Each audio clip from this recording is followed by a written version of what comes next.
উৎক্ষেপণের ৩০ মিনিট পর মহাকাশে বিস্ফোরিত হলো স্পেসএক্সের নবম টেস্ট ফ্লাইট। সফলভাবে কক্ষপথে পৌঁছালেও কিছুক্ষণ পরেই নিয়ন্ত্রণ হারিয়ে ফেলে রকেটটি। বুধবার এক প্রতিবেদনে সংবাদ মাধ্যম সিএনএন নিউজ এই তথ্য জানায়। প্রাথমিকভাবে ধারণা করা হচ্ছে মহাকাশযানটি থেকে ফুয়েল লিকের কারণেই ঘটে থাকতে পারে এই দুর্ঘটনা। ফলে অনিয়ন্ত্রিতভাবে ঘুরতে থাকে রকেটটি। এক পর্যায়ে ঘটে বিস্ফোরণ। আনুষ্ঠানিক বিবৃতি দিয়ে বিষয়টি নিশ্চিত করেছে স্পেসএক্স কর্তৃপক্ষ। জানা যায় নির্ধারিত সময়ের আগেই কক্ষপথে পৌঁছায় টেস্ট ফ্লাইটটি। স্থানীয় সময় বুধবার টেক্সাসের একটি লঞ্চ প্যাড থেকে উৎক্ষেপণ করা হয় এটি। এর আগে গেল বছর মাত্র ২ মাসের ব্যবধানে মহাকাশে বিস্ফোরিত হয় স্পেসএক্সের অষ্টম পরীক্ষামূলক রকেটও।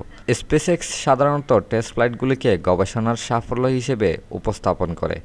কোম্পানিটির সামাজিক যোগাযোগ মাধ্যম এক্সে বলেছে, এই ধরনের টেস্ট সাফল্য নির্ভর করে আমরা কী শিখলাম তার উপর।